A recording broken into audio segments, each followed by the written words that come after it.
Before we get started, I wanted to bring up something that's only very loosely connected to any of this that we're talking about today.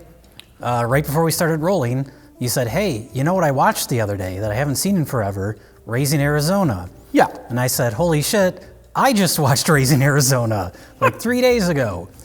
It's possible we both rewatched it on the exact same day. The exact same day. It's fate, Jay. It's fate. We're not talking about Raising Arizona, but connected to that, because that's the Coen brothers. Coen brothers are good friends with Sam Raimi. One of them co-edited the original Evil Dead. When they moved out to LA, they all lived in a house together, along with Frances McDormand, star of Darkman. But in preparation for this, I was combing through footage of other Sam Raimi movies. I was pulling clips for potential use in this edit. And I noticed the scene in the first Spider-Man movie when Mary Jane is in the alley and it's raining out. It's like she's being attacked by thugs and then Spider-Man saves her. On the wall right behind her, there's a little cartoon woodpecker, a little red woodpecker with a direct spotlight on it, just like the tattoos from Raising Arizona. That's great. And I thought that was pretty neat. That's great. It's a slightly different, like it's apparently, it's a logo for some like car part manufacturer. Yeah. So it looks a little bit different in Spider-Man, but there's a spotlight directly on it. I have to assume it was a nod to Raising Arizona. I mean, they're close. They're close knit. Frances McDormand is in this because she's married to one of them, right? Now she's married. I don't know if they were married at the time they made this, but we'll get into her casting because it's interesting. But we're talking about Darkman. Yay! Not Raising Arizona.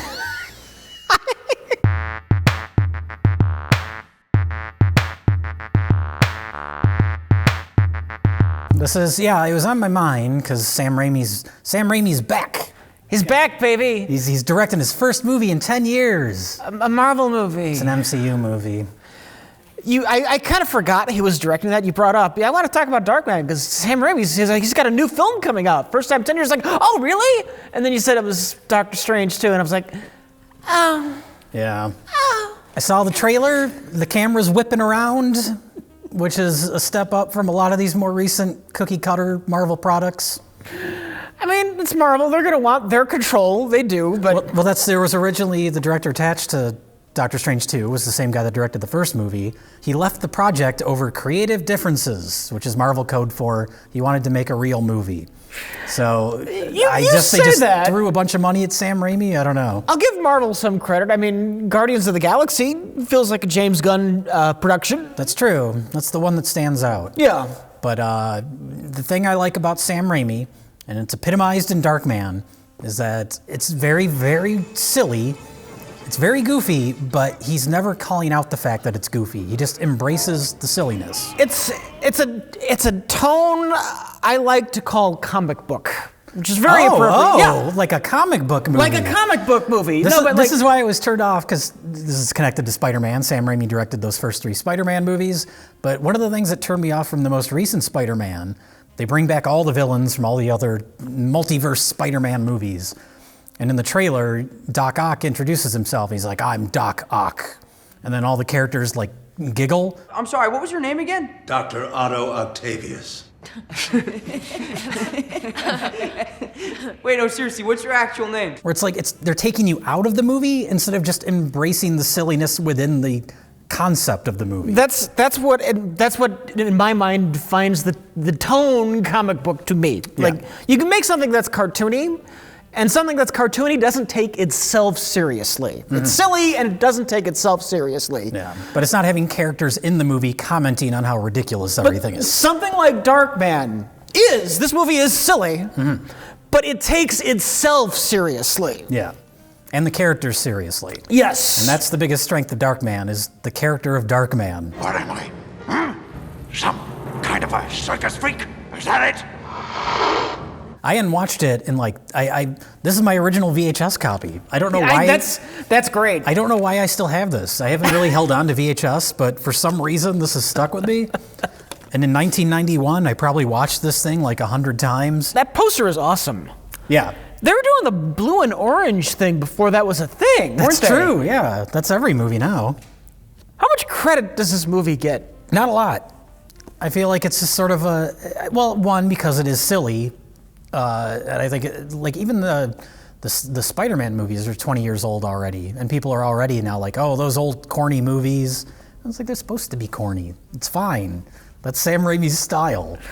Well, also it came out in those few years, those magical summer years, where I think it just kind of gets lost in the shuffle. It came out in the midst of like Batman and Ghostbusters 2 and Indiana Jones and the Last Crusade and all of those like late 80s, early 90s movies that were just gigantic blockbusters. Yeah, and this was a modest hit. Yes. Enough to get 2 direct-to-video sequels, and then that was the end of Darkman.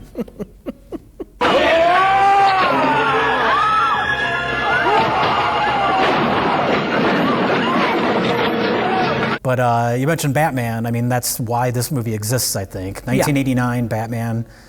Tim Burton's Batman was like the biggest thing ever. And then all the studios said, what else do we got? So you get Dick Tracy, and you get, oddly enough, you get The Shadow a few years later, which is what Darkman started as. Sam Raimi wanted to adapt The Shadow. I am not at all shocked by that. He couldn't get the rights, or something was, the rights were tangled up somewhere, so he said, I'll just make my own character. And I wish more people would do that. It's very pulp. Oh God, what have I become? What have I become? Oddly, weirdly, this movie is rated R, which is probably a factor in why it didn't do as well. And I don't even know why it's rated R. There's not a lot of violence, really. There's no swearing. Probably just because Sam Raimi. They held a grudge because he released Evil Dead 2 unrated. Yeah, I mean, he's the guy that did the unrated movie, Evil Dead. He's talked about that, the struggles with, I think they came down harder on Evil Dead 2 because he released the original Evil Dead unrated. Yeah. So yeah, they didn't like him much, but it's weird that this is his first movie after Evil Dead 2. It feels like there should be 2 or 3 movies before that, where you kind of, a little bit bigger budget. Was this before Army of Darkness? This is before Army of Darkness. This is the movie that introduced me to Sam Raimi.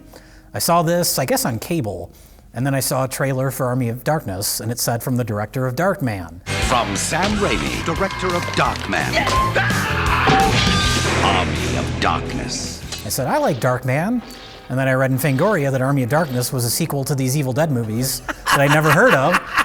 So before seeing Army of Darkness, I rented those, and then Evil Dead 2 changed my life, and it all leads back to Darkman. Fun fact, I kind of have vague recollections. My mother was a fan of B-horror movies. And as a child, I wasn't that young, but I kind of remember renting Army of Darkness, and my mother being very pleasantly surprised that it was an Evil Dead sequel. Yeah, they really, because this is a Universal movie, Army of Darkness was Universal, and they really didn't want you to know that it's associated with anything else. Just the title has nothing to do with Evil Dead. But the reason he got Army of Darkness made was because Darkman was a moderate success. And so he said, hey, here's my chance. I can do my big budget Evil Dead movie. Whoops.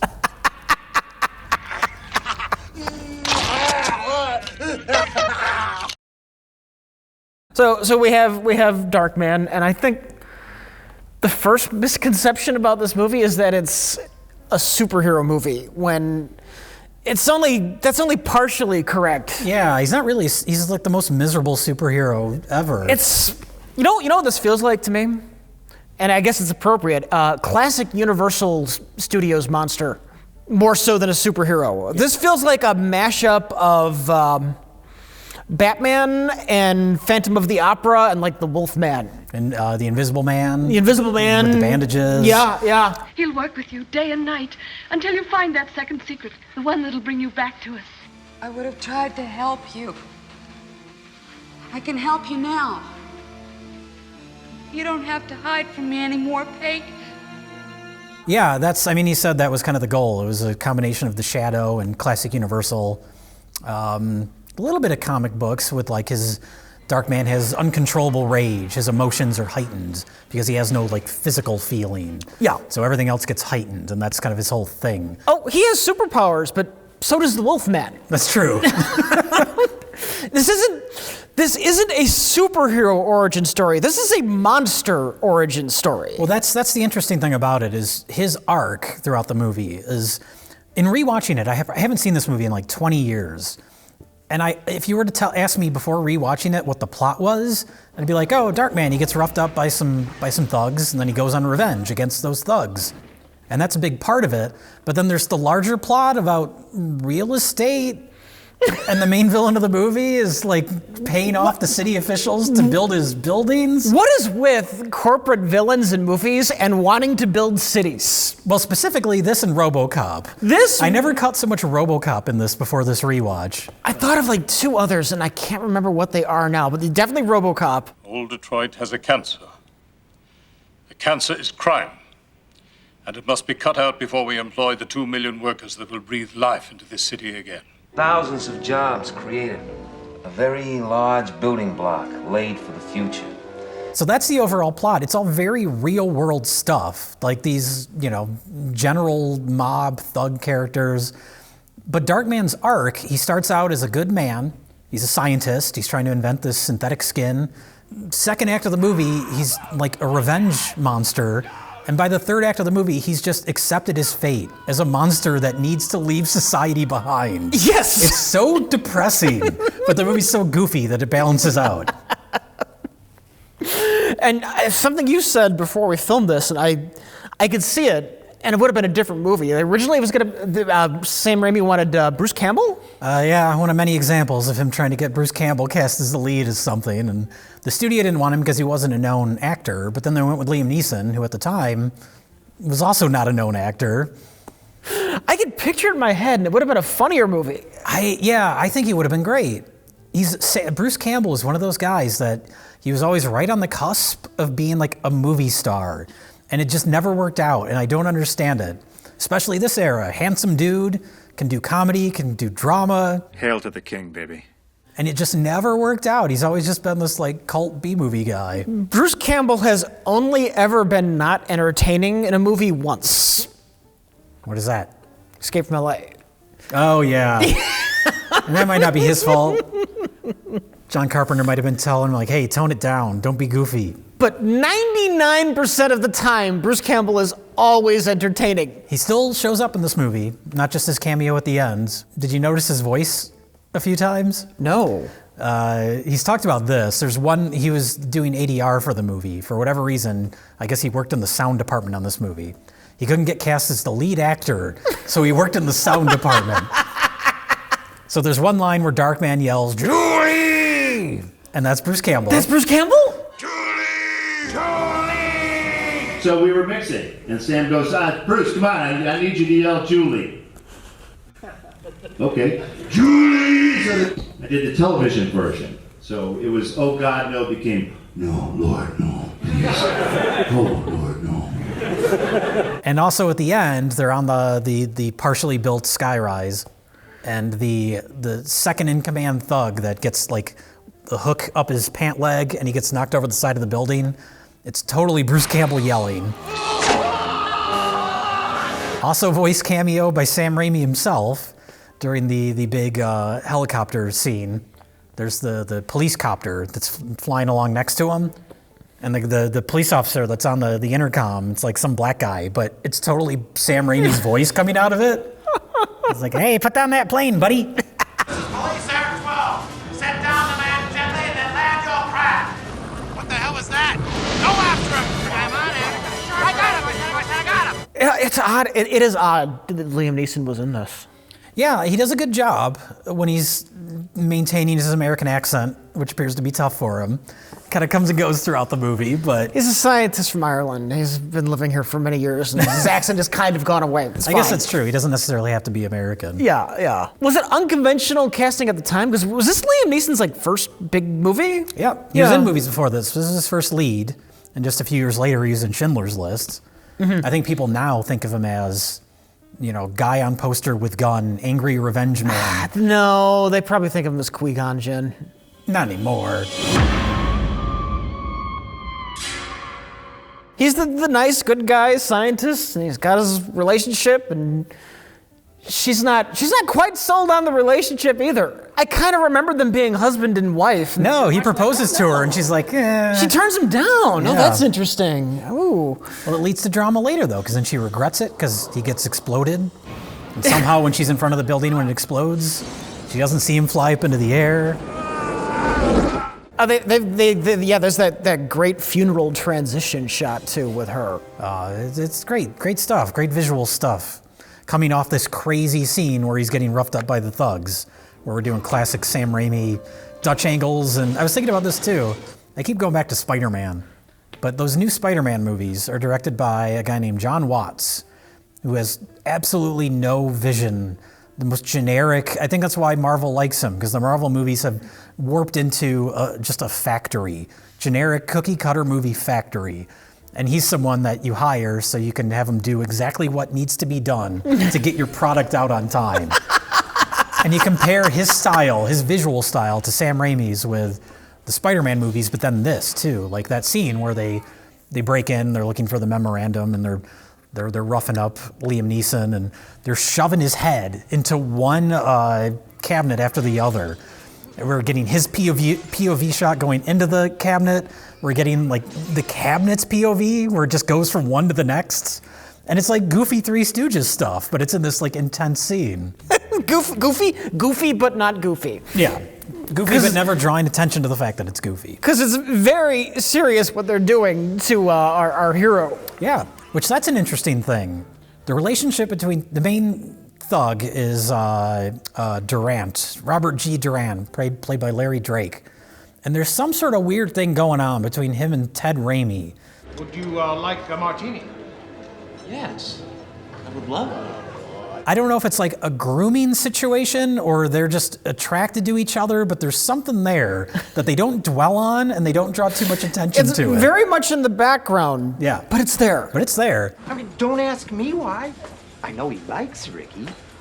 When Ted Raimi shoots the assistant, he looks like it's probably the first person he's ever killed. Like, he looks horrified at what he's done.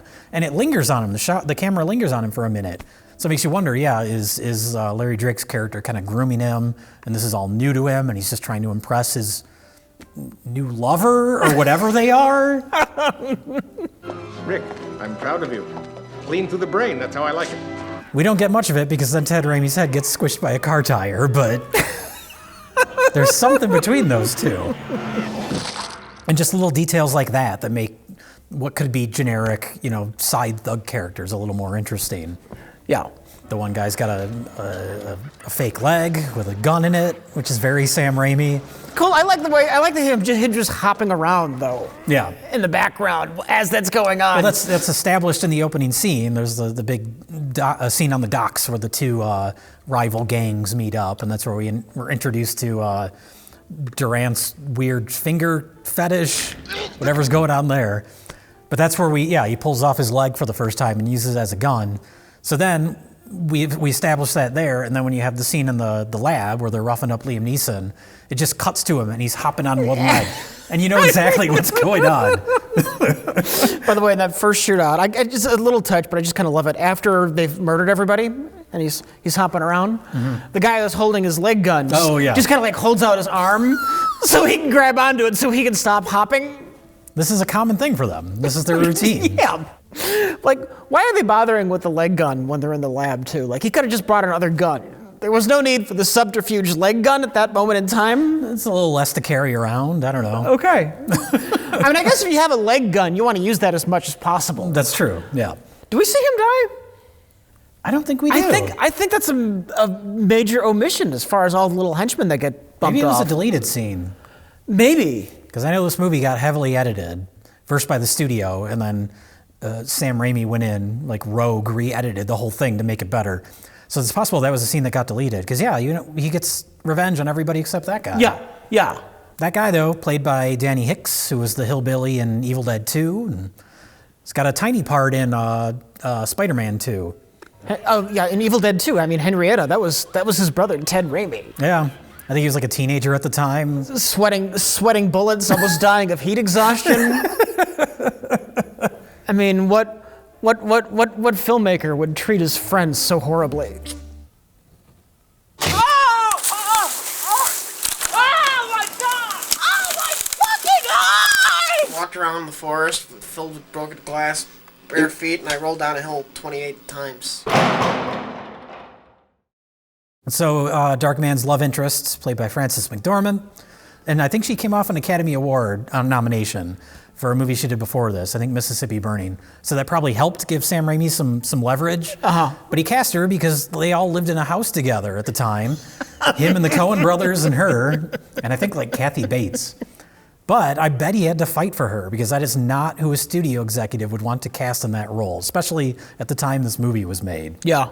She seems more like as much as I love Jennifer Connelly, she seems more like a lawyer than Jennifer Connelly would. Absolutely. I love her when she realizes how nefarious what's the guy's name? The real estate guy, Strack? Oh, something like that. When she realizes like that he is kind of up to some shady stuff, she just very politely says, If you're not going to kill me, I have things to do.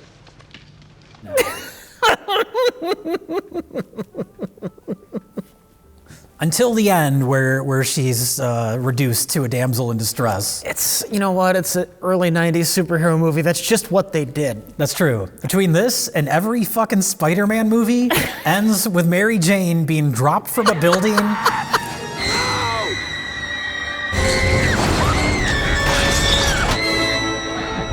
By the time you get to that third Spider-Man, she's hanging outside I think she's like stuck in a taxi or something. And I remember seeing it in the theater and I was like, really? We're doing this again? I don't know if that's him. I think that was just the formula. That's the comic book trope, especially from the era that he likes. It's very old-fashioned, yes, as we've said. It's just kind of funny when you put it in the grander context of all of his movies.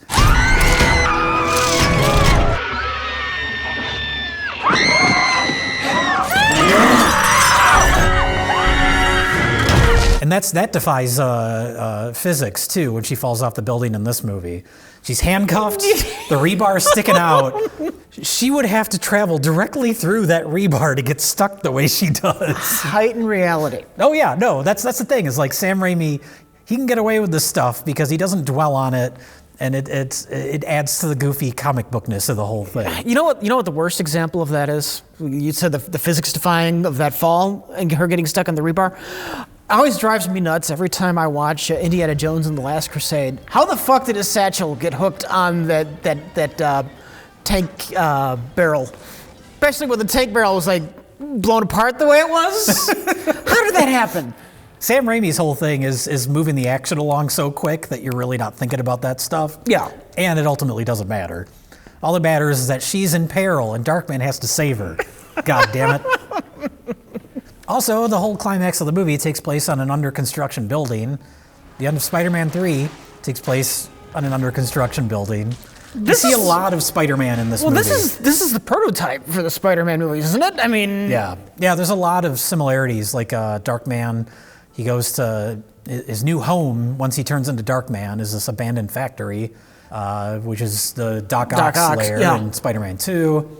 Also, again, RoboCop. It reminded me of RoboCop when they're hiding out, him and Lewis, during the second act of that movie. Just visually, I saw a lot of RoboCop in this that I never really noticed before. His whole hideout. You have Delta City. You also have our hero getting severely messed up.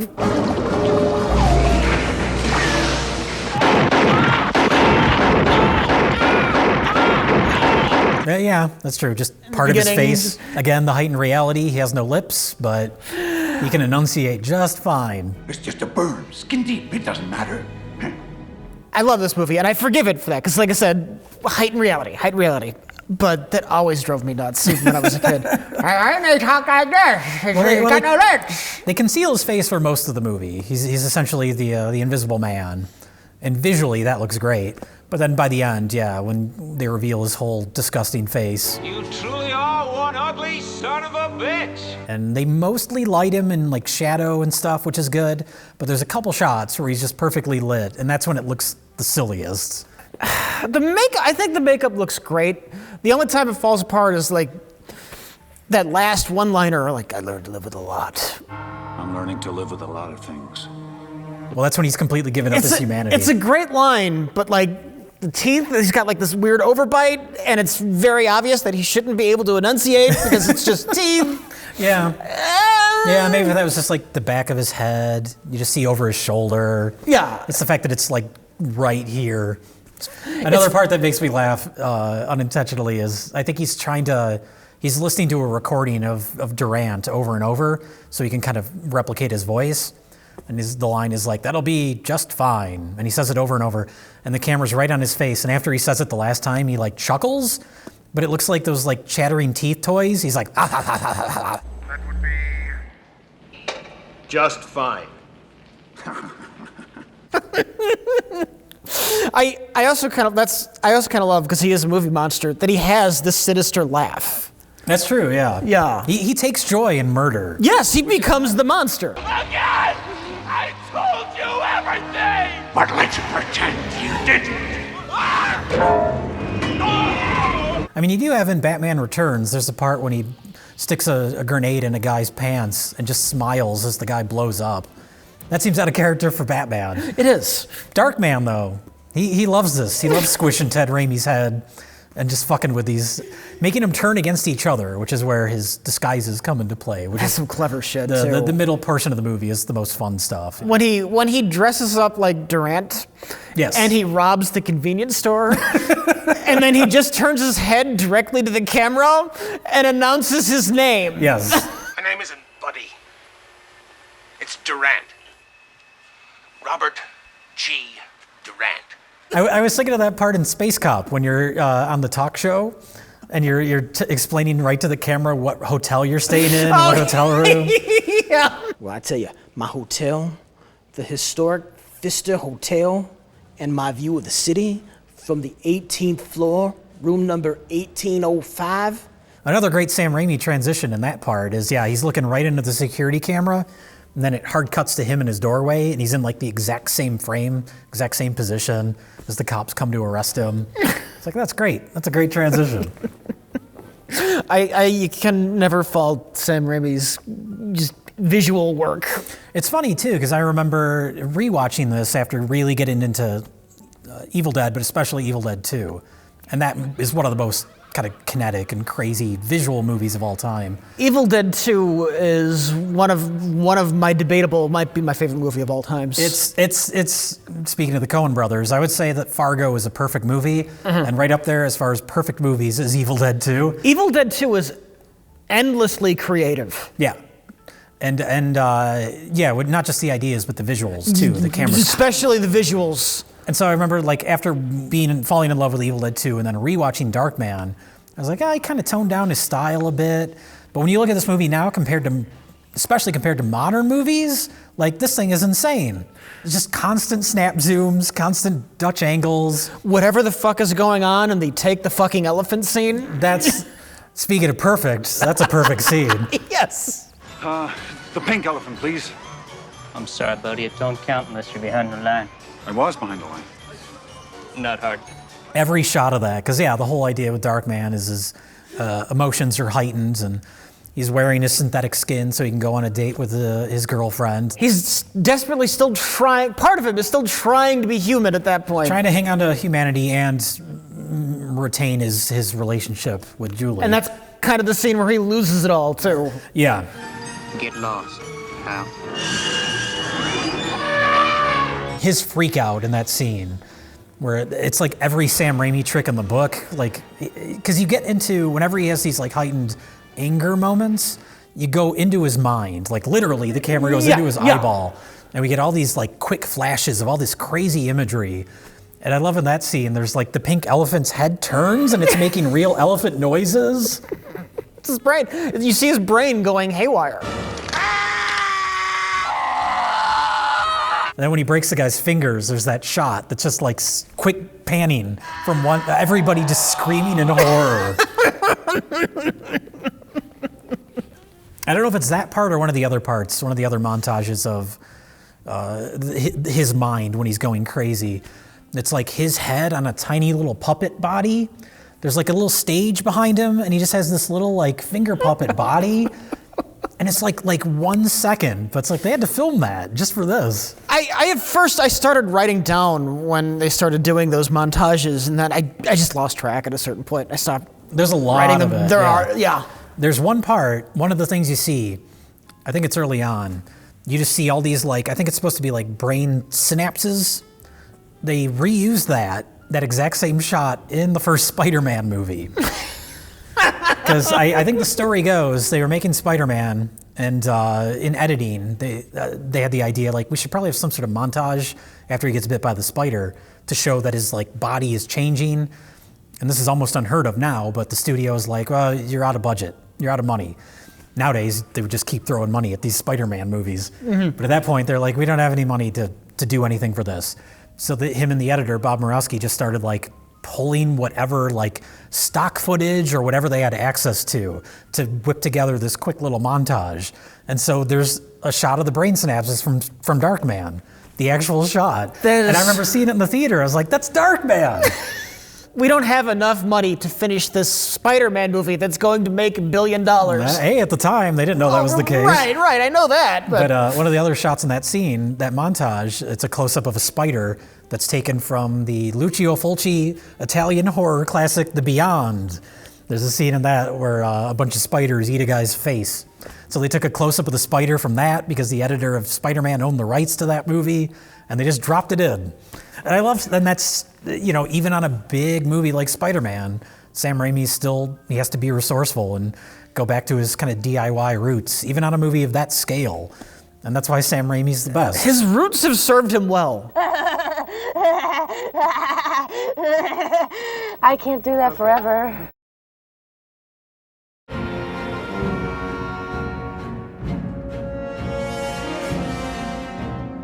Do you have anything to say about the Danny Elfman score? Well, I mean, it's the Batman score. Can I criticize Danny Elfman? First of all, I love Danny Elfman. Oingo Boingo was great. Simpsons theme is great. Well, the Batman theme is great. The Batman theme is great. The problem is, every theme he did after it sounds just like his Batman score. Yeah.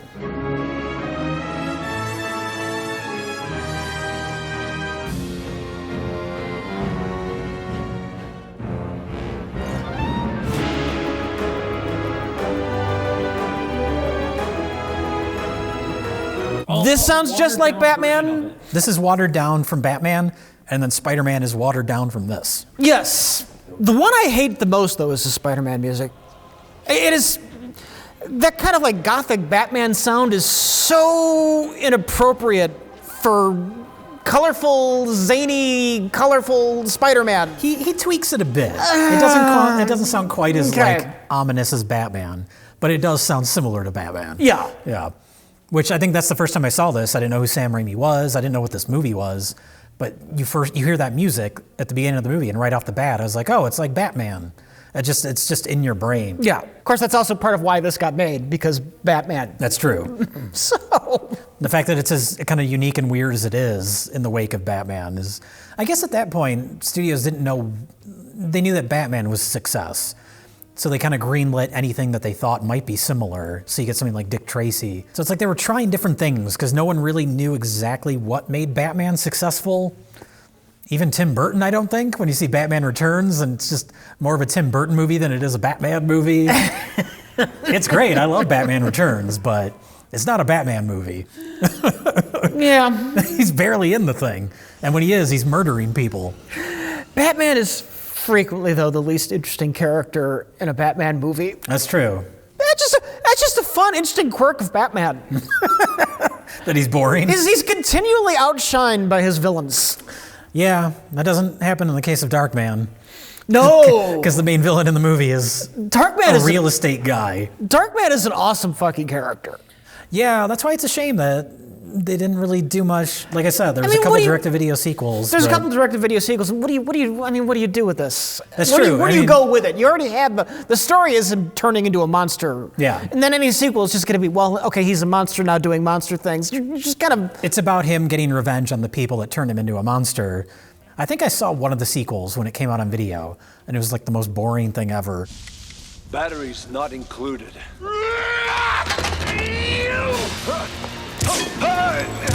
I debated watching them, and then I watched one of the trailers on YouTube, and I was just like, no. David's dreams died with him. Durand stole mine. Well, it doesn't have Liam Neeson, who's a great Darkman. It doesn't have Sam Raimi, and his visual style is a big part of what makes the movie work. So what are you left with? They got Durant back. They got Durant back. Somehow. Even though he completely fucking obliterated in this movie. Speaking of Sam Raimi touches, that helicopter chase scene, a couple cameos in there. Oh yeah, supposedly.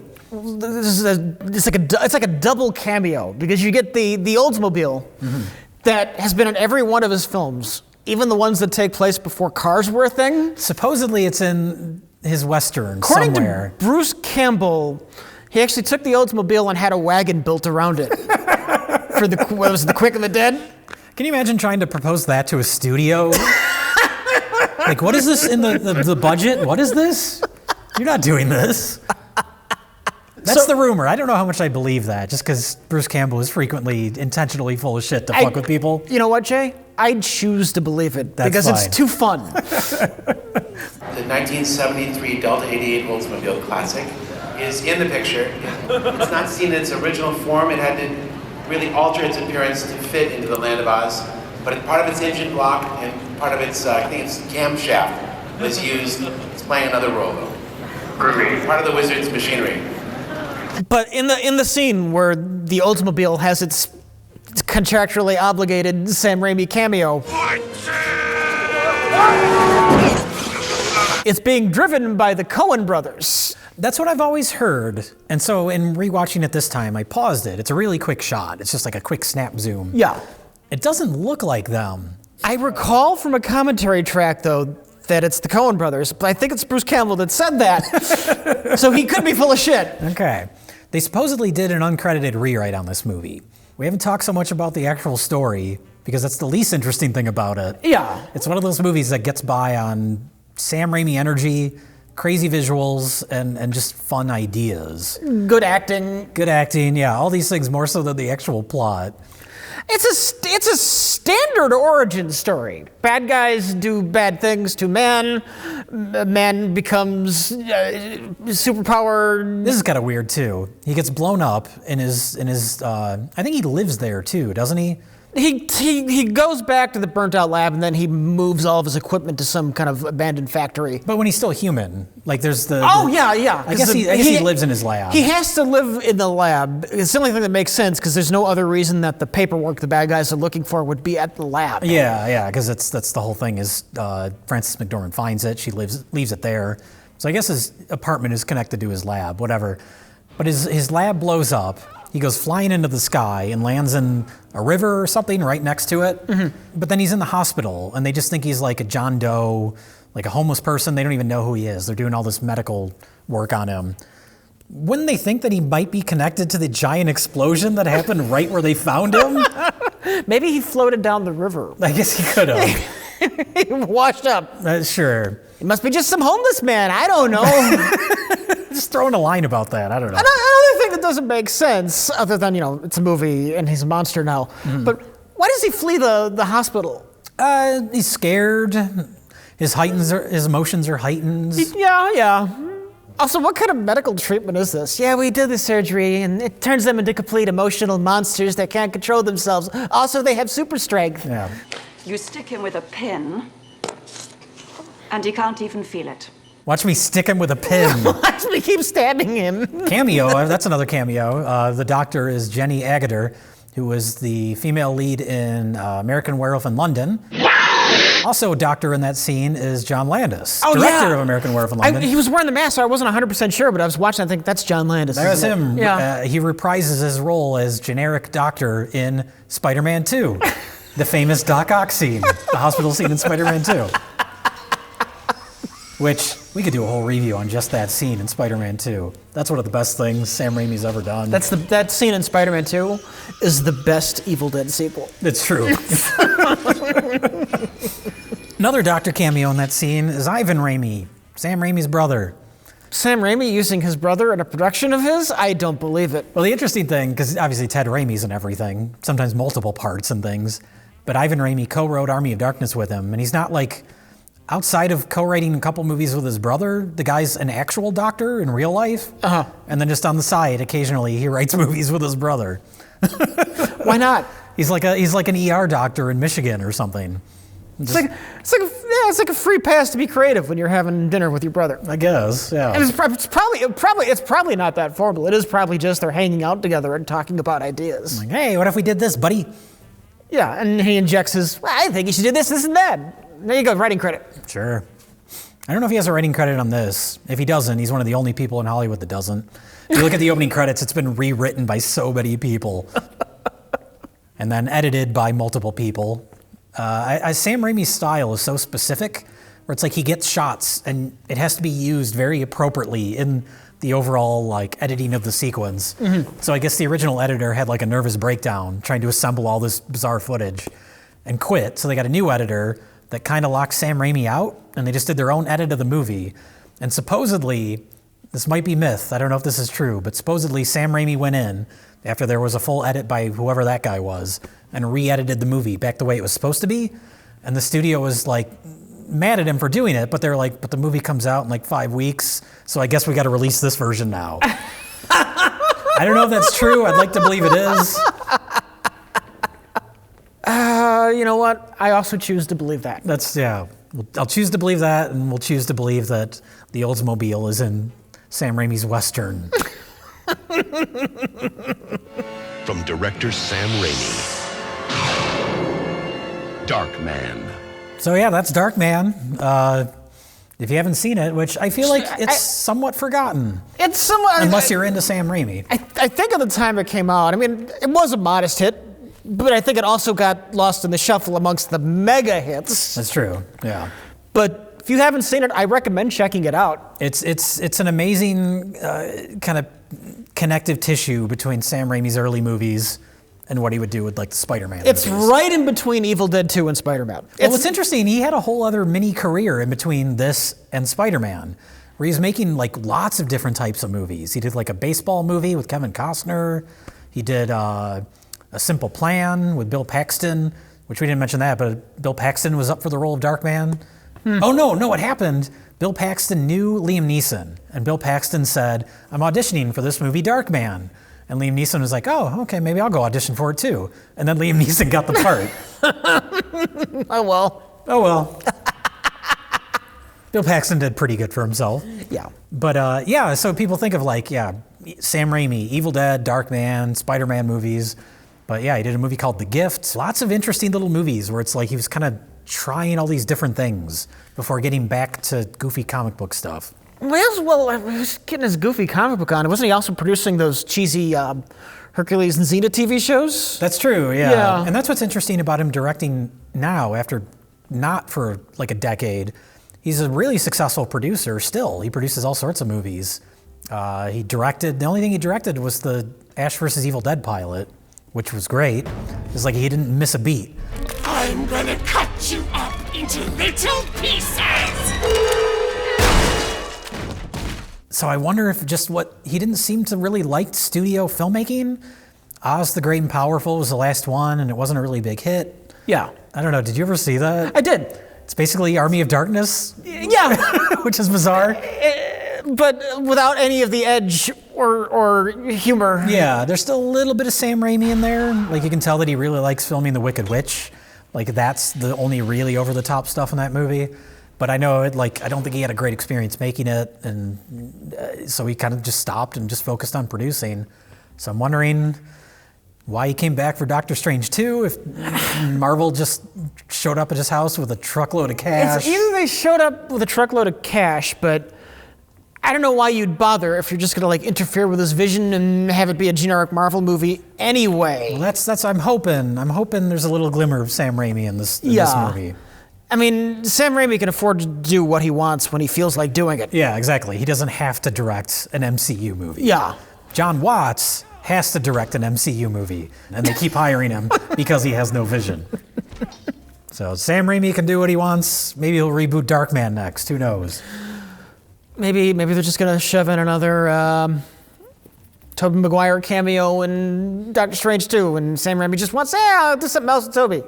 I say let it die, but that's just me. They won't do that. They can't let nothing ever dies. No one's ever really gone. Except for Darkman, I guess. Good for Darkman. That's true. We'll never have to see Darkman get run into the ground. What else were we talking about that would never be revived? I think we were talking about like Space Hunter or something.